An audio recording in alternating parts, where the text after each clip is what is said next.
Westfield Memorial Hospital provides high-quality health care to residents of Western New York, offering patients the most sophisticated medical advancements while keeping the ease and familiarity of a community hospital.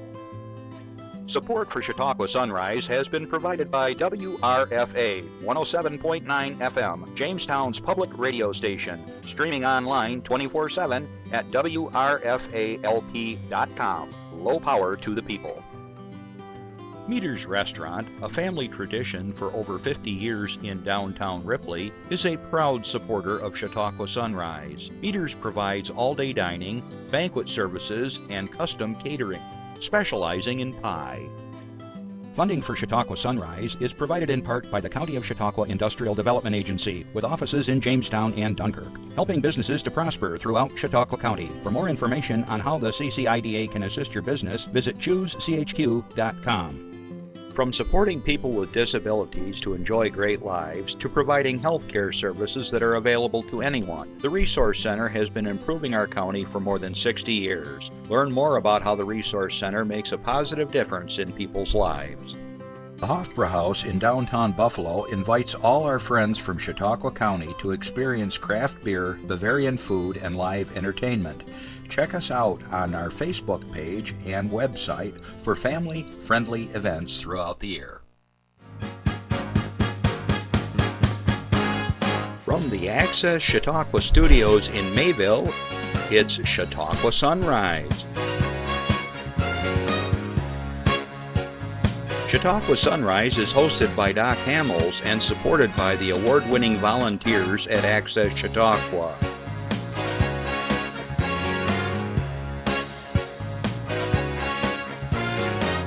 We are here to share local news, colorful interviews, and events of interest to everyone. Chautauqua Sunrise is broadcast live Saturday mornings each week from 9 to 10 a.m. Send events via email or call us live. Check us out on YouTube and Facebook. And now, from the Access Chautauqua Studios, it's Chautauqua Sunrise. Hey everybody, good morning and welcome to Chautauqua Sunrise. We're having a good laugh at all the new pictures that are on the intro. That's really fun. I guess I hadn't seen that with my Jamestown Tarp Skunks hat. Well, it's nice that they switch up the pictures from time to time. Hope you're all doing well wherever you are. And so good morning if you're watching us live streaming. Good afternoon wherever you are in the world, because you could be in the Ukraine. Natalia, good morning. Karen, if you're down in Kenya and with James, good morning. I know she's doing some fine work down in Kenya with the folks down there. And of course, anywhere across the United States, we're everywhere. So it's great that you could join us. I want to say good afternoon to my listeners on WRFA 107.9, low power to the people. Guess what? It's Tuesdays at 1 o'clock. You can have a listen to our soundtrack, and if you're traveling about, or for those that are listening on Tuesday at 1 o'clock, we always have lots of interesting information, and hopefully it's county-wide information and things that you might find interesting and useful. We've got a fun show in store for you today. We're going to do a deep dive into some Chautauqua history, and I think you're going to like it. Some things that I didn't know about, and so anyways, my guest is in the wings waiting to come on. Throughout the show, if you have a question, a comment, you want to announce a fundraiser or something, or do a shout out for somebody's anniversary or birthday, you can go to the following phone number, and it's going to pop up. Look at that, 716-753-5225. Thanks, Jeff, for getting that up there. 716-753-5225. Remember, we're only here from 9 to 10 Saturday morning, so if you try calling us during the week, well, I guess you get an answer machine. Do they get an answer machine? I don't even know. Do we?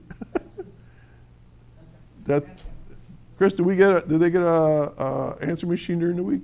I always want. You don't think so? All right. So you got to email me then. Oh, there is voicemail. Okay. Thank you, Jeff. Or you can email me at chautauquasunrise@gmail.com throughout the week, whenever.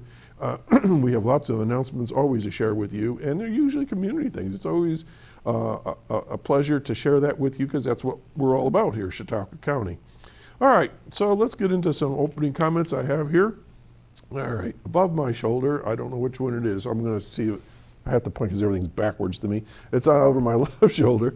We have our pink ribbon, and we put it up every year in October to support breast cancer awareness. And you might say, well, you're a guy. Guys, you need to get checked too if you have any concerns, because breast cancer is not gender specific. I've known folks that have had breast cancer on both sides, and please get those mammograms and so forth. I've had three people in our family. One that definitely had cancer. That was my mom, breast cancer, and then some other ladies in our family had what we call false positives, and everything turned out okay. But it's better to get checked out and double check if there is a question, and then the doctors can make sure that they follow up with you from time to time. So, so please get those mammograms and stay healthy. We want you around for a long time. All right, Justin, did you know that we're in a drought? Still. It hasn't rained for like ever, and I think the first significant rain we're going to get next Tuesday. But from what I've been told, we are in a drought, and that's why the governor of New York State has declared fire restrictions, a ban, any open fires. Do not start any open fires, because if you start a fire and it takes off, then what do you got to do? You got to call the fire department. What does the fire department got to do? They got to use water, and we need all the water we can right now. So we don't want to be using water that's being wasted on campfires that take off or whatever, or your grass catches on fire, because it is bone dry out there. I speak from experience, not that I ever had to have the fire department called to my house, but years ago I had an old burn barrel, and I was burning whatever I was burning in it, and it was close to the woods, and then I set it up and it was burning just fine, and went in the house to take a shower, and Barb came home and said, do you know you have the woods on fire? I go, what are you talking about? Well, something had fallen out of the burn barrel, and just like normal, it just followed the leaves, and sure enough, I had scorched woods. So luckily that's all it was, but I learned a lesson from that big time. So please be very careful, use your water sparingly if you have to. And you might say, well, how do you know there's a drought? Well, first of all, we've only had rain like once in the last 30 days or something. And if you walk around any of the ponds in the area, including my own, they're way down. Some ponds are down a couple feet, and some are even more so. There's a spot down where I live that there's just a small watering hole, I call it. It's bone dry. The springs are dried up. So please be mindful of that. Okay, note from the veteran friends in Ripley. They are right now collecting applications for the Ripley Hometown Heroes banners. And we had Dave Bauer on here a couple years ago, and I've been working with them at the town historian to get that project moving along. And so you might say, what are you talking about? You know, when you go through the towns in the area, you'll see veteran banners. Well, that's what we're talking about here. So if you're interested and you know somebody that's from Ripley that served in the armed forces, and you have $165 and you want to honor somebody, give Dave Bauer a holler. He's in the phone book, I believe. If not, call me and I'll give you the phone number. But he's collecting apps until February, and he's got to have a group of 10. I think he's pretty close. So if you're interested, you can join the other 36, I think, that we have now in town.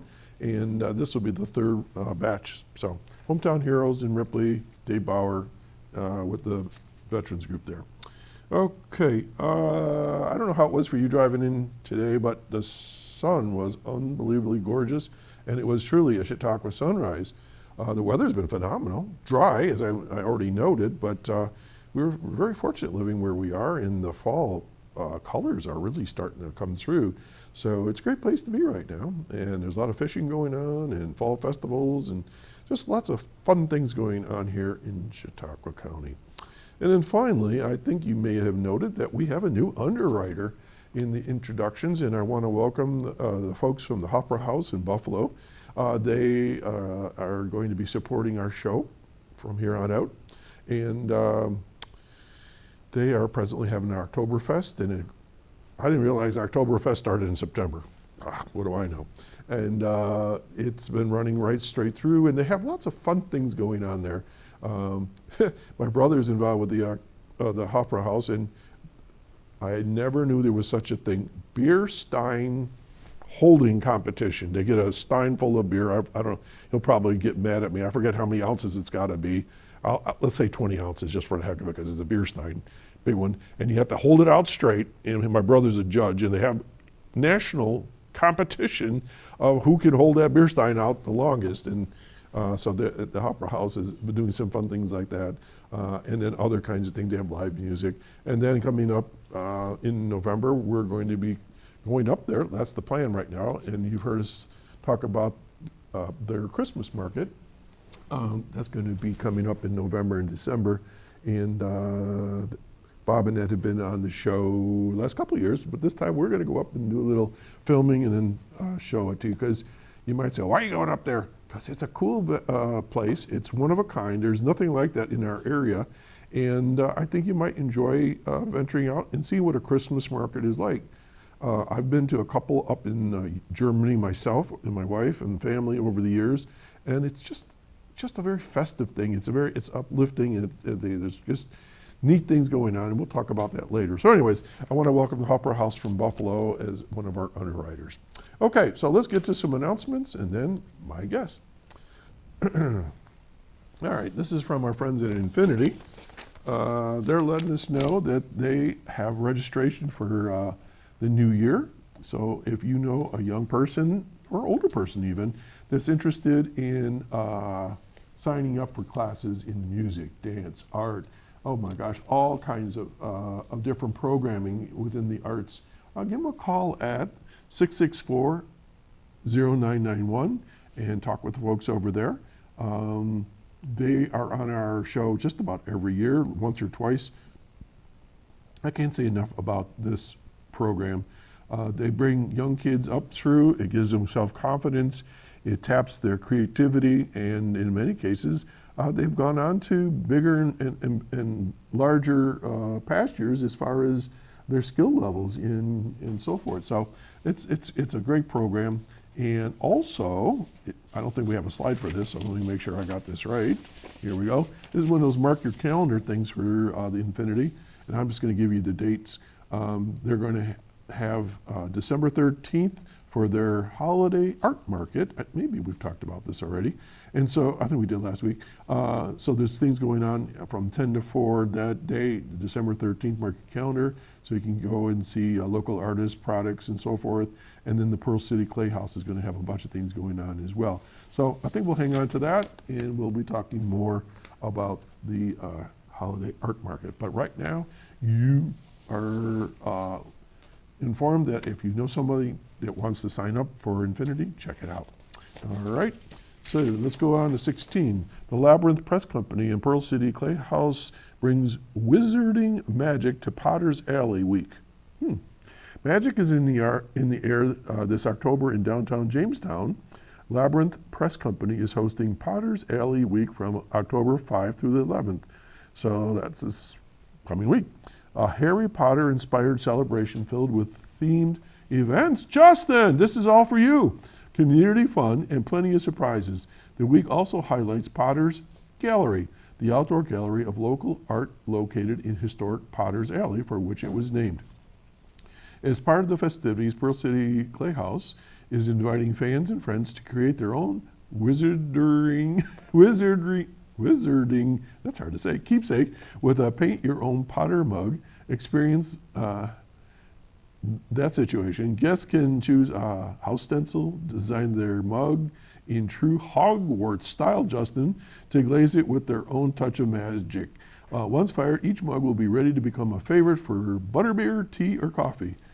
If you're a Harry Potter fan, you'll understand what I'm talking about. I am, by the way. To keep the fun going, each participant will receive a token redeemable at Labyrinth Press Company for a themed monthly special. For those who'd prefer to bring the creativity home, take-home mug kits will also be available, and so forth. So again, if you're interested, give them a call at 664-0991. All righty? And Sounds like a lot of fun. The Labyrinth Press Company, if I'm not mistaken, I played there once. I played everywhere. All right, let's go on to 17. Rescue Dog Stunt Show. Boy, that sounds like a lot of fun. This is going to be at the Ridgeland A Center for the Arts on October 11th, so next Saturday. Puppy Pals Live, the action-packed comedy stunt dog show as seen on America's Got Talent is a hilarious presentation for the whole family and the dog lover in all of us. The spectacle stars mostly rescued dogs. The live event is presented to the public Saturday, October 11th at 7 p.m. at the Ridgeland A Center for the Arts. From shelters to showbiz, these pooches perform spectacular stunts and breathtaking feats like climbing a ladder, jumping rope, and backflips. I can't do any of those. Full of surprises and laughs out loud, Canine Comedy, the 70-minute performance appeals to children of all ages. This is not only an action-packed spectacular, but a family fun experience for everyone to enjoy. I've seen these folks on TV. They're really cool. Excuse me. Tickets for this all-ages family-friendly performance is $15. Excuse me, at the Ridgeland A box office, and they're open Monday, Wednesday, and Friday from 12 to 5 p.m. In 1 hour before movies and events. Okay, so that. The phone number there is 484-7070 if you have questions. So it sounds like a lot of fun, and especially for the kids. And right now, I think we all need a little fun in our lives. So check it out. All right, moving along. This is for our veteran friends, the Dwyer Halloween Picnic. Join them for a Halloween picnic at beautiful Panama Rocks. Join them for this picnic. It's going to be October 11th. Everything's happening on the 11th from 11 a.m. to 2 p.m. Where? Panama Rocks Scenic Park. John Weston was in here not too long ago talking all about that. What's going on? Enjoy a fall day together with activities, arts, crafts, exploring the rocks in good company. Costumes are optional but encouraged for extra fun. A picnic-style snack table is available. Please bring something to share. Admission covered by the Dwyer program. Just bring yourself and a snack. They'd love to see you and your family and friends, and they encourage you to make the festive day of connection and community. And as we all know, the more you spend time with your fellow veterans, the better you seem to feel. So get out there at Panama Rocks on October 11th. And speaking of Panama Rocks, guess what?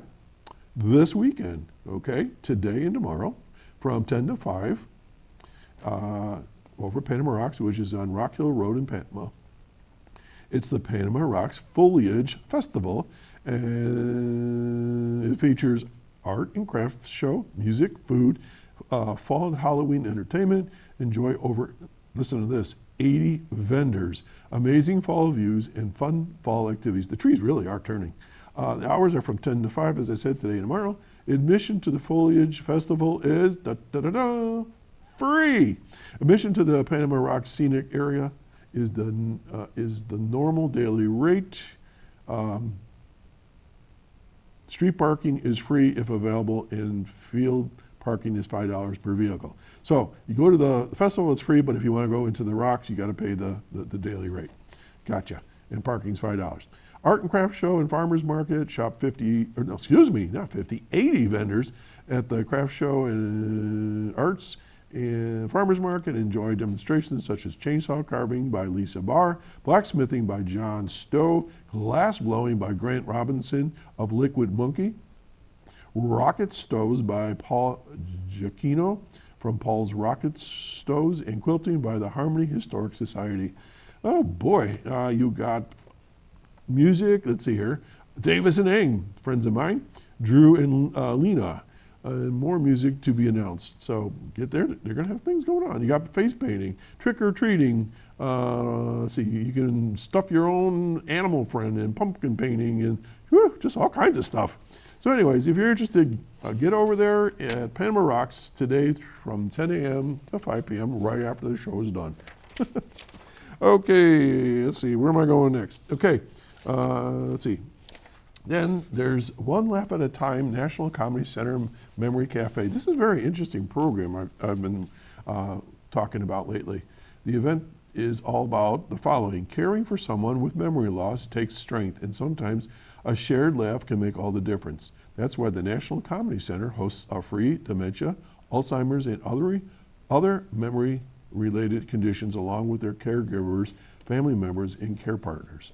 The next Memory Cafe will take place this coming Monday, October 6th, offering laughter, companionship, and the joy of community as we honor this day of rest and reflection. Participants can explore the museum's interactive exhibits at their own pace, rekindling joyful memories through the beloved shows like I Love Lucy, The Carol Burnett Show, Dick Van Dyke Show, and Saturday Night Live, along with legendary artists such as Johnny Carson, Carl Reiner, Mel Brooks, Betty White, just a whole slew of other folks.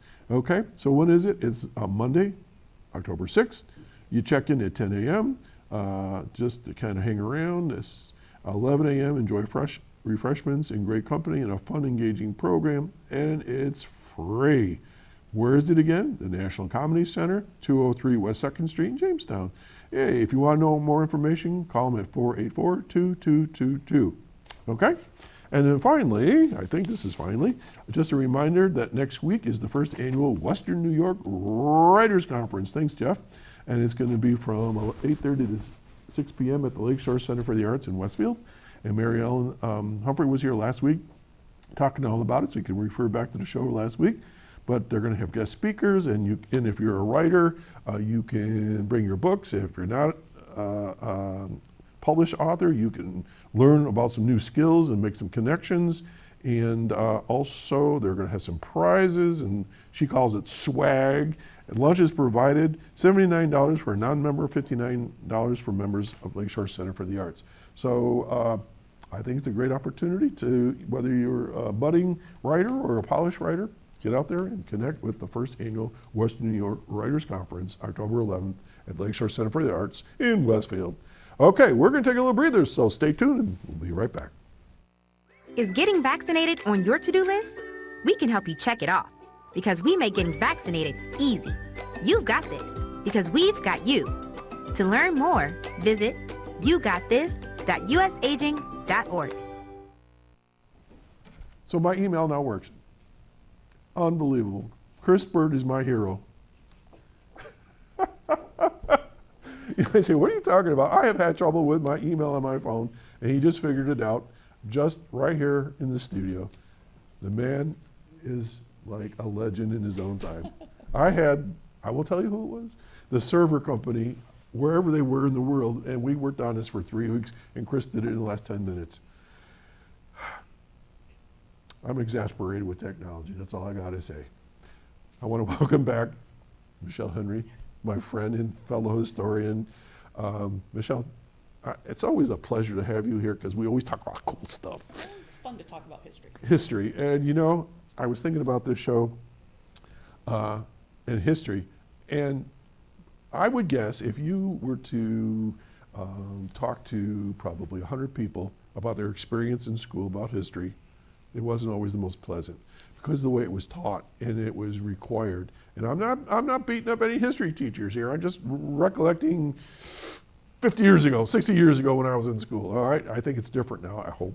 But you know, it was memorization of dates and explorers' names that you couldn't pronounce. And history is just so much cooler than that. You know, it's the story, it's the excitement of what was going on in these people's lives at the time. So anyways. Well, I agree with you, and I don't think I ever was taught local history when I was in school. No. And what better way to make a student be interested than to talk about their own community's history? And they never did that. So I never dreamt that I would be a historian. Did you ever dream you were going to be a historian? No.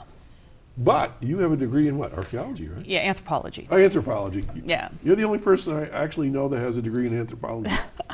Well, and along the way, I took a lot of history classes, and so it wasn't until college where I really learned to be interested in history and understood how important it was to your life. I mean, it really is. You got to know where you came from. You know, and on that one, and I think we've used this phrase before, and if I haven't, I will now. Someone once used this term and said, we stand on the shoulders of others. And we do, you know. And people say, well, you know, I grew up in wherever, and they blah, blah, blah, blah, blah. But go back into your town's history, your family's history. Find out all the trials and tribulations they had to go through, all the good stuff, you know, and it's phenomenal. I'm so impressed with Chautauqua County. I can't tell you how much I am. I always say we have history that's more interesting than anyone else's, and that's probably just because I've studied it for so Right. long. But it's just it never ceases to fascinate me. It, you know, when we think that Chautauqua County was the frontier at one time, I don't think people realize that. And we've talked about this before. But once they opened up the Erie Canal in 1825, don't ask me why I remember these things, because I'm not one that remember dates.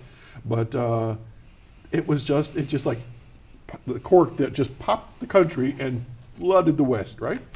Yes. Related to that, Yeah. I'm giving a talk at the Fredonia Opera House on November 6th. Oh, that was slick how you just slid there right in there. About the Barcelona Harbor. What date? It's November 6th. November 6th, Yes. Opera House. 7 p.m., it's I free. I played there too. I'm sure. But that's such a key part of why Barcelona Harbor was so important in the county's early history, was because it was the access point for people and goods, because there were no roads. And so water was the best way, the most reliable way to travel.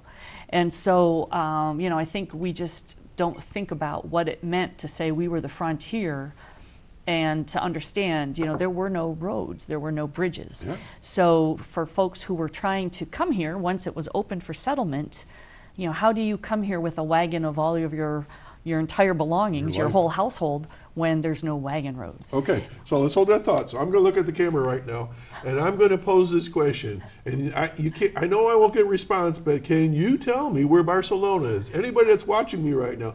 Because I mentioned Barcelona once, and somebody thought I was pulling their leg. I was talking about Spain. So think about that for a second. Now, Michelle, where is Barcelona Harbor? Barcelona was originally Portland Harbor, because the town of Westfield did not exist, and it was part of the town of Portland. And so Portland Harbor was the original name for what became Barcelona. So Barcelona the name was adopted in 1836, but for the first couple decades of its life, it was Portland Harbor. So why Barcelona? Wow, Yeah. that's a really good question. It's like why Ripley? That's a good question. Yeah, yes, and I will probably get beat up for Not on my show, you won't. posing what I believe. So there are some folks, it's been written about before, some folks who think that there was a word on an old French map from the mid-1700s Okay. that meant like a low-lying place, and that somehow got transmogrified into the word Barcelona. But I believe in the 1830s, if you look at any newspapers from the 1830s from this area, there was a lot of information about the Civil War going on in Spain. A lot of that fighting was going on in the province of Barcelona. Gotcha. There was a man who was instrumental in building up Barcelona Harbor. He had one of the big piers there, and he had warehouses. His name was Isaac Smith. He named his pier Barcelona Pier before Barcelona was named before the name was adopted for the community. And he had traveled all over the world. And I believe he proposed that name when the harbor was no longer in the town of Portland. I believe he proposed that they adopt the name Barcelona, and that's where it came from.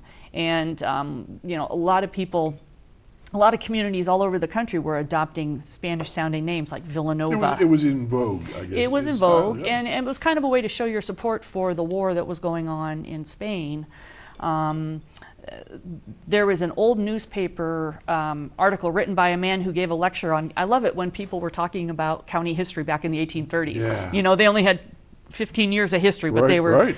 And he was talking about where all the names came from our different towns, and he said that the town of Mina was named after the beloved famous general, the Spanish general whose name was Mina, during that war. Now, not folks in Mina don't necessarily follow that idea. So All possibilities. But it is given as the source for that name in this old newspaper. Well, two other examples are, like I said, Ripley, but we know where Ripley comes from. But it was the village or hamlet of Quincy that was in the town of Ripley, and there's no agreed version, but I think it has Quincy Adams or John Quincy Adams or who knows. But the other one is Buffalo. Everybody says, well, it's named for the buffaloes that roamed in Buffalo. No, it's French for Beauflot, which was the beautiful flow or the beautiful river of the Niagara River. And like you said, then it's morphed in over time and anglicized. So sorry guys, Buffalo is not for the Buffaloes, even though it's the Buffalo Bills. That's right.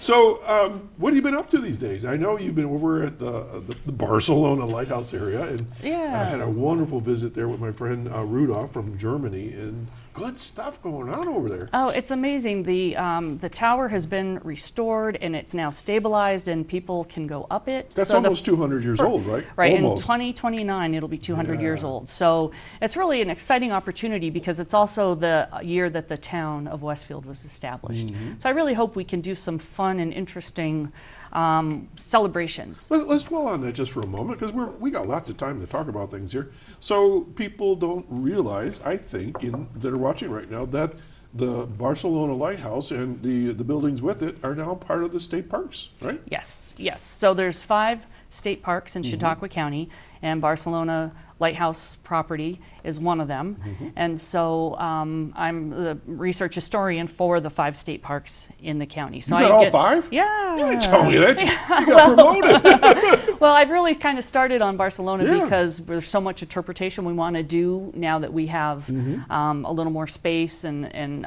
the opportunity to reach more people. So I've really been focusing on that. But I've done a bit on Midway already, and Lake Erie State Park, Long Point State Park, and then also the marina at Sunset Bay. So, okay.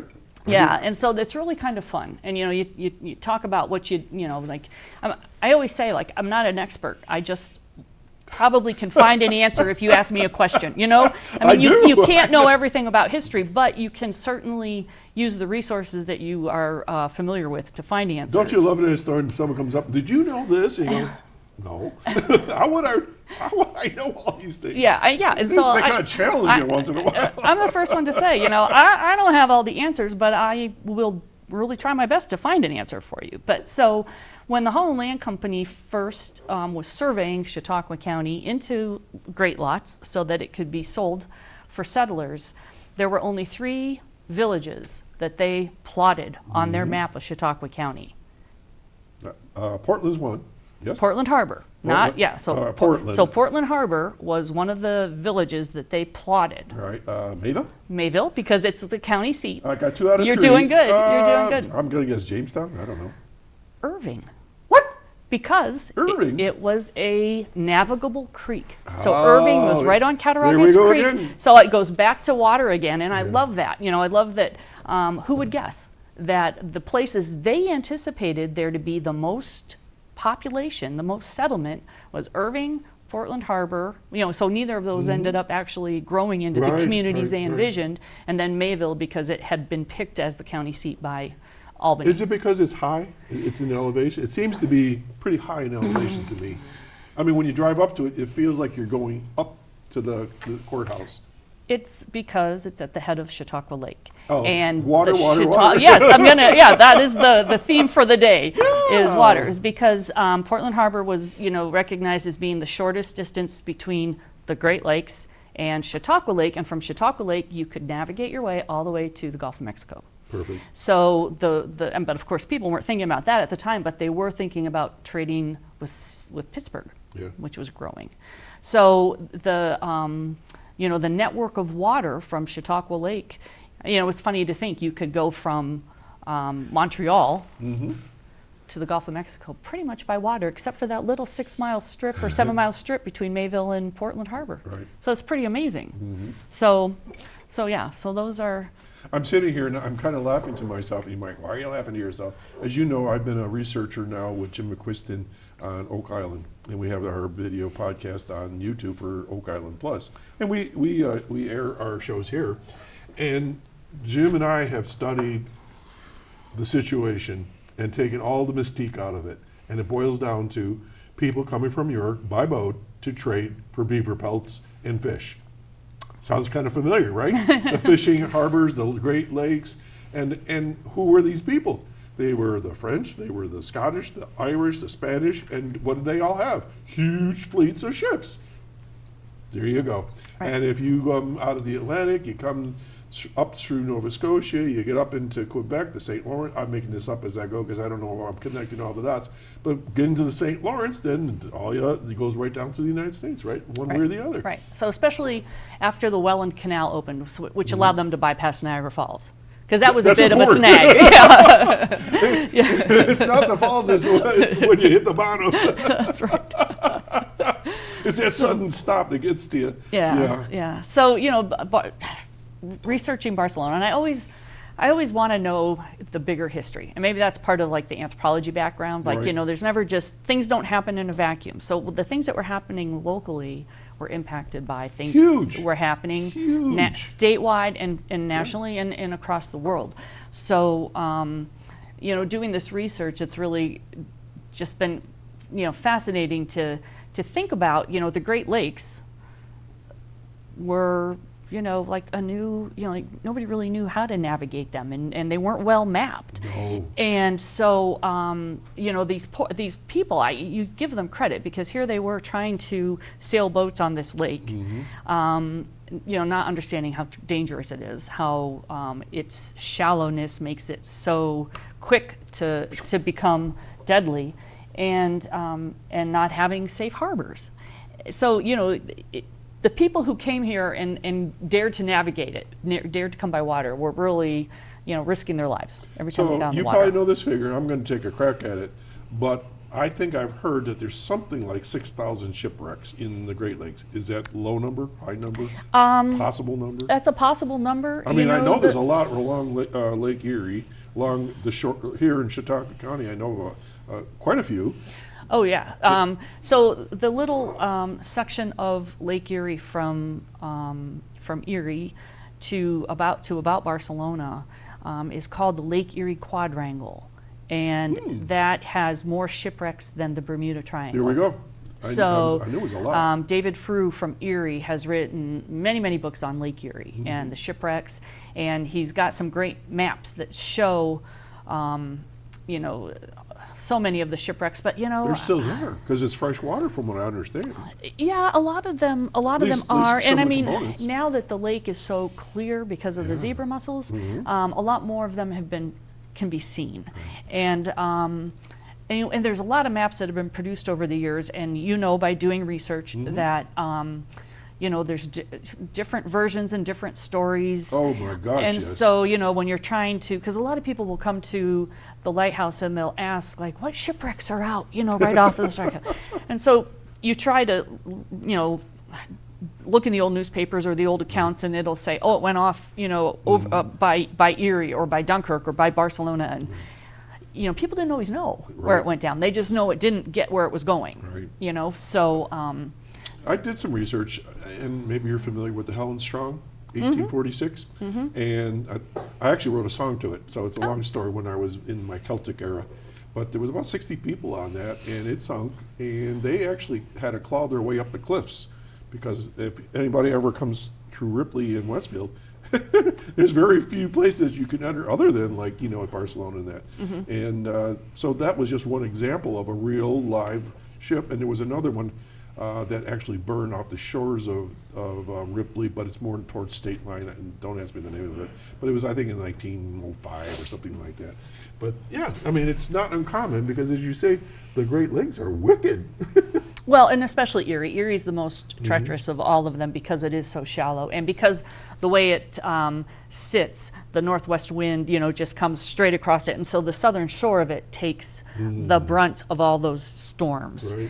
And so many of the ships that went down and the storms that wrecked the harbors along that were in November. November, like, to me, if you asked me to go out on a boat in November, I would just say, that was November 1846. Because everybody, the lake's closed in the winter. Everybody wanted to get one last shipment of goods in, one last group of passengers down the lake. We live on the escarpment, and we watch the last ships, barges go across from probably Buffalo to Cleveland or wherever they're going, and there's sometimes they get stuck. I think last year a barge got stuck. I think they had to free it up somewhere out there. Yeah. And we were wondering why it was just sitting there day after day.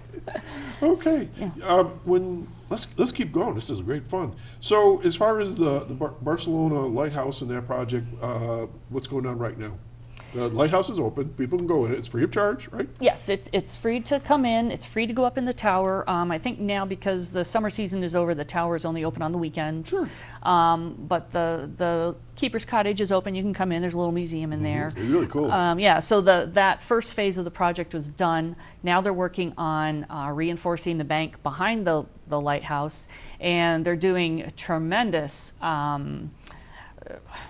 building of an extended area where they're going to have a ramp so that people can go down who are in a wheelchair or who can't take the stairs. I was by there yesterday, like we were saying, and that wall's got to be like 20 feet or more high as it tapers down, but it's tremendous amount of work they're putting into it. Yes, yes. So they're bringing in tons of, rocks and dirt, and then they're going to build very, gradual sloping ramps so that people can access the lower level.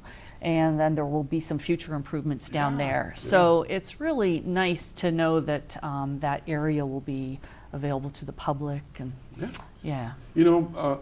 let's jump some next topic. You asked me about the cemetery tour that I was involved with, and I mentioned that I was Albion Tourget, and your eyes lit up. And so, without necessarily going into great detail, he was from Mayville, and he was a famous attorney that was for civil rights down in the South, and he got beat up pretty regularly. And but his work was seminal for other lawyers to build upon over time, from what I understand. And but you have intimate knowledge about him because you're involved with the Chautauqua Historical Society in Westfield, right? Right. So can you shine any information on Albion Tourget that I was? Yeah. So he was originally from Ohio. He served in the Civil War as a Union soldier. He became an attorney, and after the war, he went down south, and he was an advocate for civil rights, which, of course, was a very dangerous. Ku Klux Klan was after him. Yes. So his life was threatened. His family's life was threatened. He ended up having to leave the South. But when he was down there, he wrote some, what's the opinions? Opinions, yeah. Thank you. And he wrote books and pamphlets, yeah. Yeah, he was a judge down there in North Carolina. Yes, became a judge, and so those are still law students, and they're still used today by folks. Christy Herbst told me that they had some folks this summer that came down from Buffalo, I think. When I was there, we had some law students from New Orleans come up to. From New Orleans? Yeah, because he was. Lassie versus Ferguson was the law case. Yes. So that was the most famous one, and so he was just a prolific writer. He had his own newspaper that he published for a while, and a magazine. In Denver. And all of his papers, because when he retired, he moved to Mayville, and he settled there, and so all of his papers were donated to the County Historical Society. Isn't that amazing? Yeah, so it's over like 12,000 oh my gosh, I didn't know that many pieces of correspondence. His painting is there too. Is there? Yeah, there's a portrait of him. His daughter was a painter, and they have some of her paintings. Oh, wow. So they have photographs of him. I kind of laughed when I was working there because we were transferring all of the information into archival boxes, and there were just bundles and bundles of receipts from the local sweet shop here in Mayville. And it looks like every single night he had cake and ice cream. Whoa. And it's just funny because his picture when he was a Civil War soldier, he looks like he weighed about 90 pounds. Yes. And then when he lived here in Mayville, he was a little portly gentleman. And I think I know why. He had a heck of a beard and mustache too. So people were watching me over the month of whatever, August and September, but my beard was like down to here compared to where it is now, and he sported a good beard. But I think the interesting thing is that people don't realize, once again, there was history here in Chautauqua County, and he was probably the most famous attorney that nobody knows about. I mean, when somebody said, it was Libby, Torino says, I want you to be Albion Tourget, and I remember that name because I've been in the Historical Society hallways and things, also played there, and I didn't have any idea who this guy was, and it was like quite an honor to represent him. And but it goes on and on and on and on and on.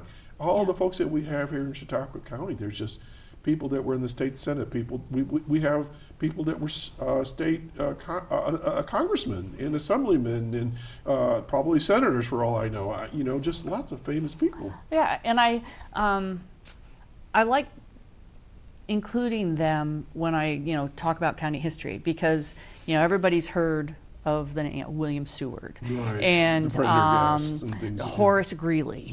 Most folks have heard those names, but they don't realize that they had local connections. And I think that's really important for us to acknowledge, that there were people here that were influential.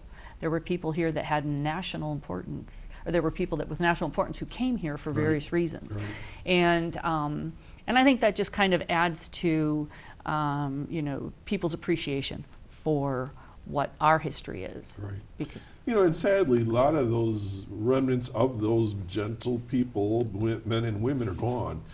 Whether the place burned down because it was made out of wood, or it's just like Tourget. The typical person on the street wouldn't know that unless they went to the Historical Society and happened to run into his portrait and say, who's that dude?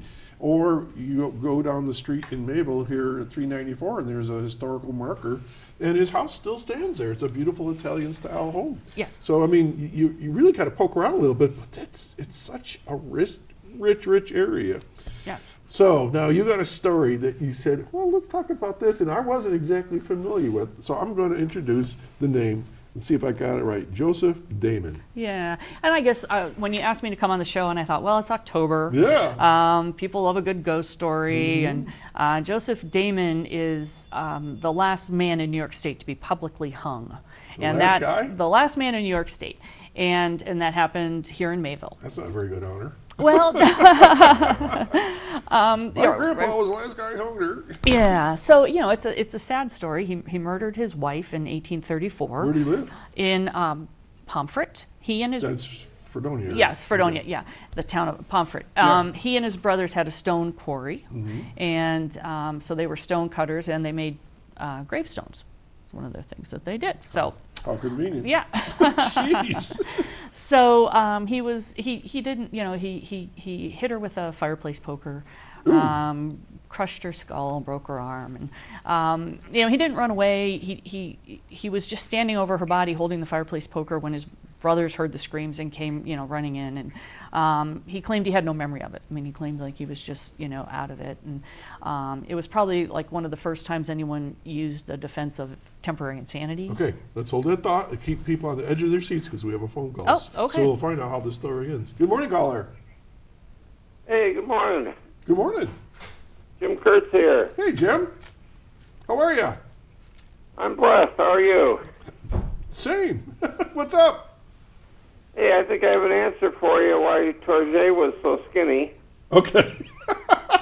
Go for it. Well, when he was a prisoner of war, he was in Andersonville, and they were known. Libby prison. Andersonville was for Libby was for officers, I think. Andersonville was For for. their Well, starvation. according to what I read, he was in Libby. Oh, really? Okay. He was there for 6 months. Oh, okay. So it's pretty horrible, huh? Yeah, from all things I've heard. So that probably would have done it. Okay, well, that's a good answer, Jim. Thank you. Okay. All right, you take care. Having a good show. Appreciate it. Thank you, as always. He was a lieutenant, so is that an officer? Oh, yeah. Okay. That was his commission before Okay. he left. Why I know all this? Because I studied the man. That's the only reason. Trust me, it's not because I'm that good at this.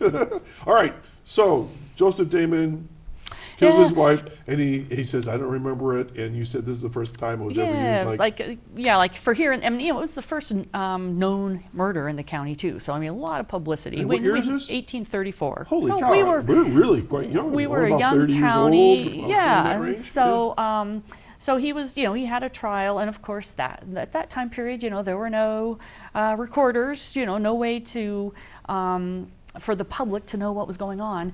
And so the Fredonia Censor newspaper sent as many reporters up here as they could to sit and write word for word everything that was being said in the trial, which is really amazing, to think about trying to write all that down. So his attorney was well respected and did a really good job, kind of demonstrating that he really was he had periods of time when he had such debilitating headaches that he would kind of, lose consciousness or whatever, and there was no cure for it. The only thing his doctor suggested is that he drink port wine. And so he was often seen driving his wagon with stones he was delivering here and there with a bottle of port wine next to him. So some people assumed he was an alcoholic, but nobody ever really saw him drunk. He just, that was medicinal for him. But anyway, he was found guilty. I mean, I think at the time nobody was really willing to accept an temporary insanity. And he was sentenced to be hung by the neck until he is dead. And that was standard for capital punishment. Pretty specific, by the neck until he's dead. Yeah, and I was looking into it a little bit, and in other counties, when somebody was sentenced for capital punishment, they often were quite brutal in the sentencing and would say, because you were kind of a miserable person in life, we're going to donate your body to the local medical school so that perhaps some good will come out of your death. They could declare that? Yes. I didn't know that. Yeah, so at that time I thought it was voluntary. Well, at that time, there was always a need for cadavers. Mm-hmm. Most people didn't want to be, and so in other counties, they were pretty brutal in saying, your body's going to go to the local medical school. I never heard of this before. Yeah. Wow. So his sentence didn't say it, just said he was going to be hung by the neck until he was dead. And so, so they scheduled it for the following year. And at that time period, New York State was kind of, debating whether or not it really was socially acceptable to do public hangings. Because they were big events, and ours was a big event. And so there was So when you say big event, what do you mean by big event? Well, it was a family outing. You brought the kids, you brought a picnic lunch. To watch somebody hang by the there neck was till they're music, dead? yeah. So, at different times, different time Obviously. periods. So a gallows was erected on the west side of the hill where the old Mayville School is, where we are right now. Right here? Behind us, there was quite a sloping hill, Yeah. and the gallows was erected at the bottom of the hill. So just over there? Yeah, so that the slope could be used as like stadium seating, so everybody could get a good view. And So just feet from here, Joseph Yeah. Damon was hung. Yeah, yeah. Had they hung anybody else? No, this was the first, It's you the said. first murder, yeah. So while, we have this, we're building the gallows, and the sheriff, it was an election year, so the sheriff was interested in looking good, and so he sent out invitations to all the important people in the county. Wait a minute. You were invited to a hanging. Please Yes. RSVP and bring a box lunch. Yeah, bring the kids. He also wrote to the local militia and said, make sure your men all come in uniform and bring good music. What? And so the militia band played. So it was a publicity opportunity too. Was this typical in those days? Yeah. Oh. No. So, But anyway, while all of this was being planned, New York State did pass legislation making public hangings illegal. But there goes the party. we had already, we had already sent the invitations. Right. So Invitations we were. out. So I think we were grandfathered in. Poor In fact, Joe. some people, this has been written about quite frequently in the history, and some people say, well, we didn't know that Albany had changed the law. Well, of course we did. We had newspapers here that were covering legislative news, within a day. So we knew it. It just didn't affect our plans to hang Damon. So, so he was at the jail, which is where it is now, right around the same spot. Okay. He was dressed in his burial shroud. Burial shroud. Yeah, so Was it he's it's just like a cape what? or something? Yeah, just like a kind of like a bathrobe, just a cotton shroud. So he was dressed in his burial shroud. Yes. He had to walk behind his coffin. Are you kidding? Oh, that's and pretty sad. They formed a square around him with the band and all of the dignitaries, and they marched him to the gallows. And he was given an opportunity to speak, and he said he was innocent, but he forgave the folks who testified against him. And they took him up to the gallows and put the rope around his neck, and they put a hood over him and then gave him a white handkerchief so that when he was ready for the trap door to be released, he just had to drop the handkerchief. And so that was how they hung him. I did not know that detail about the handkerchief. Yeah. So, this, like I said, this has been written about, and,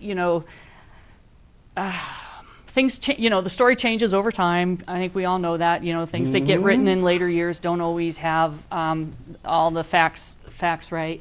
And when I started working at the county, I was shown a big slice of a tree, and they said that was the tree that Joseph Damon was hung on, and you need to take that for your office as historian. And I said, well, I don't have one thing. I don't have room in my office for this. Wow.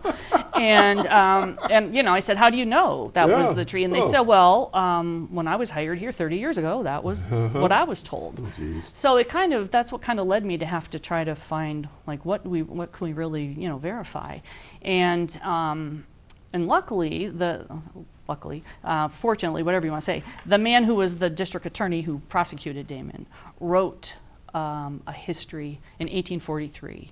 So really, right. So you have like a first-hand account, and to me his account is the most reliable because it's firsthand. He was there. He wasn't 90 years old when he was writing it.